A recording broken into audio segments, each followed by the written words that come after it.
Olá, irmãos do YouTube, tudo bem? Por acaso, você sabe o que é a Bíblia? Não? Então bora ver.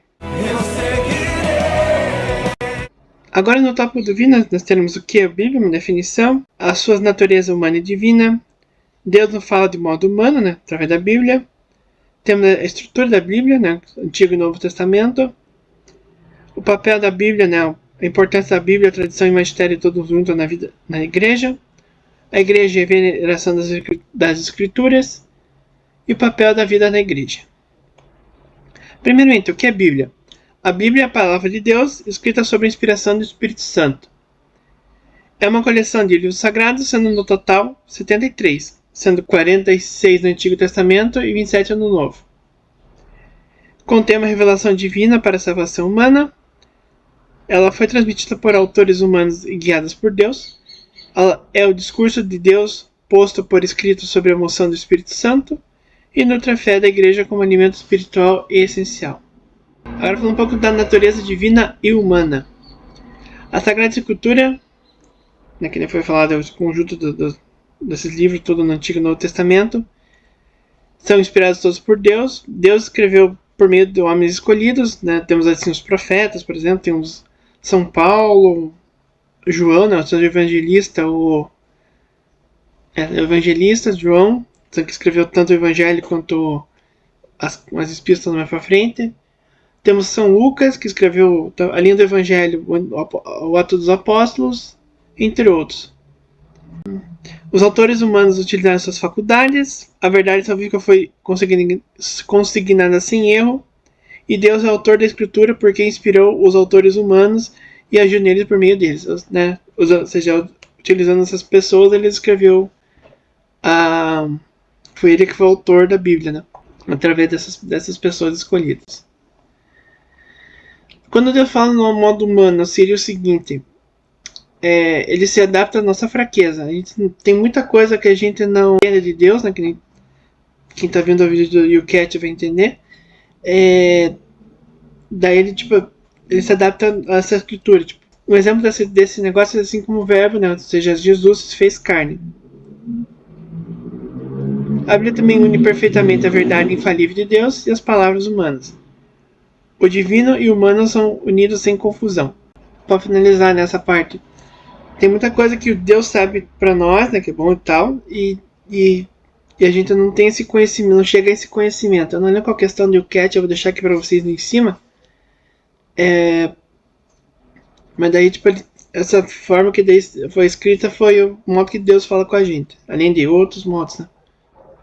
Agora, indo para a estrutura da Bíblia, nós temos o Antigo Testamento, que prepara a vinda do Messias. Não liga essas imagens aqui, porque está preparando para o nascimento, a morte e a ressurreição de Jesus, por exemplo, né? Tem vários livros dentro da Bíblia, várias passagens do Antigo Testamento que preparam, né, para a vinda de Jesus. Eles constituem 46 livros, né, no total, e contém os livros históricos, proféticos, sapienciais. Estou utilizando aqui o material do Evangelho Ilustrado, né, para quem quiser dar uma olhadinha. Tá aqui o QR Code.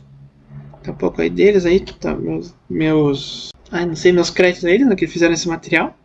No Antigo Testamento temos o Pentateuco, que é são os 5 primeiros livros da Bíblia, né? Essa palavra sobre a criação do mundo. Os patriarcas, né, que é Abraão, Isaac e Jacó, né, um pouco da história. A história de Moisés, as leis que as pessoas deveriam seguir na antiguidade, e mais ou menos como fosse o início da história de Deus para as pessoas. Sendo que esses livros no Pentateuco são Gênesis, Êxodo, Levítico, Números e Deuteronômio. Depois nós temos os livros históricos, que contam a história do povo de Israel.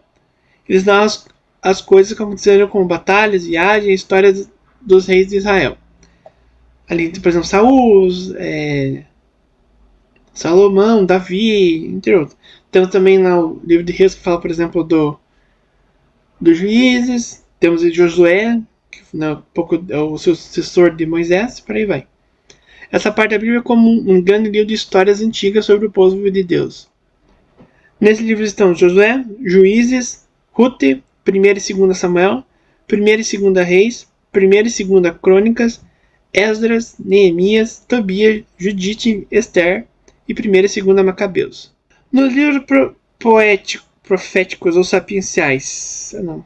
São como poesias e conselhos sábios na Bíblia. Eles nos ensinam sobre como viver bem e agradecer a Deus. Alguns livros desse grupo são os Salmos, que são canções de louvor, e o livro de Provérbios, que dá conselhos para sermos sábios e bons amigos.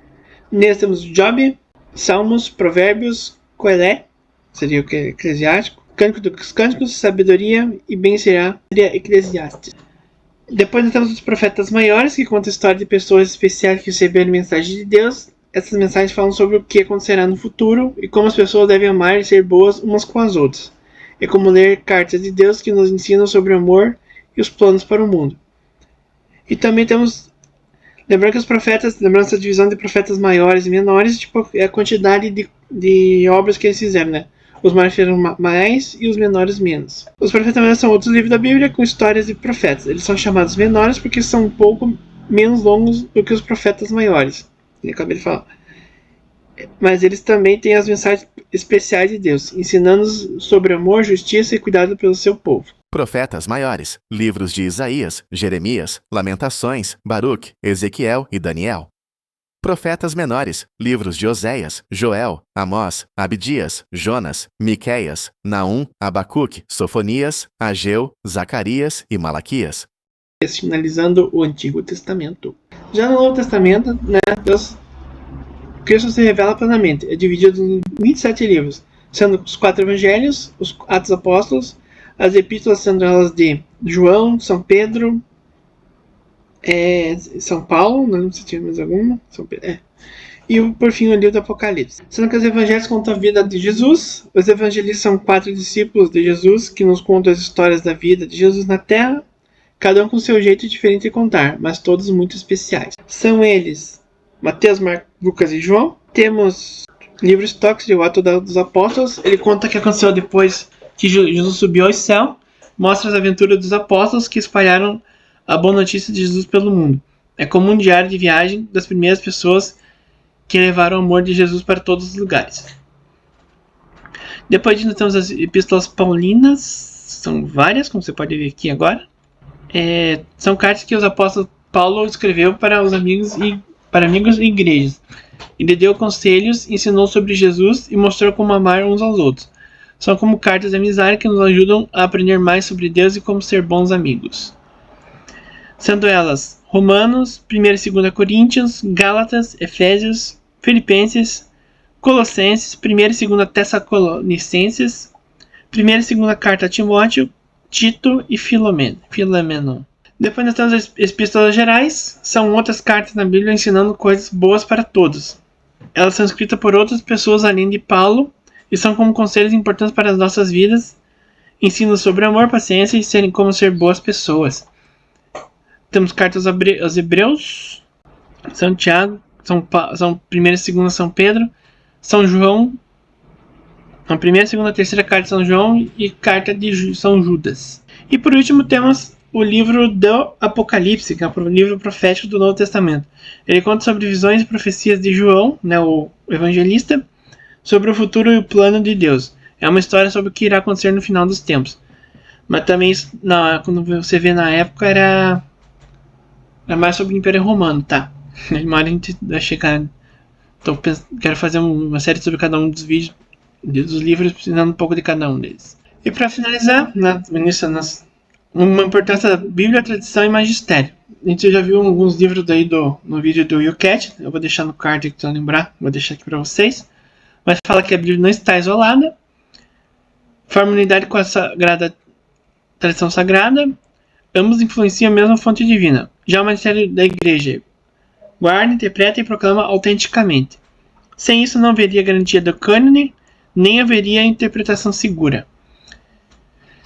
Vamos dizer assim, tem muita coisa tipo, nas passagens, né, que tipo, você pode interpretar do jeito que eu quero a Bíblia, é um certo modo que você precisa interpretar, né? Esse é o modo certo de interpretar a Bíblia, né? Cada uma das passagens. E por isso nós temos a igreja veneração da Escritura, né? A igreja sempre venera as Escrituras, assim como venera o corpo do Senhor. Na liturgia ela recebe a palavra e oferece fiéis como pão de vida. Palavras e Eucaristia caminham juntas. Sendo em algum dos papéis da vida da igreja, ela é a estrutura da alma, força de fé, norma suprema da fé, alma da teologia, base da catequese da pregação e centro da liturgia. Seria, por exemplo, a missa. Um exemplo, né? Uma frase de São Jerônimo seria: a ignorância das Escrituras é a ignorância de Cristo. Por isso eu recomendo vocês conhecerem a Bíblia, leiam a Bíblia, interpretem, estudem, vão mais a fundo em vez de ficar só. Né? Mas isso é uma recomendação minha.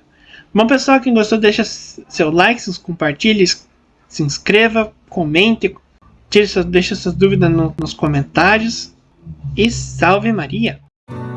Deixa Deus sonhar em ti. Deixa, não tenhas medo.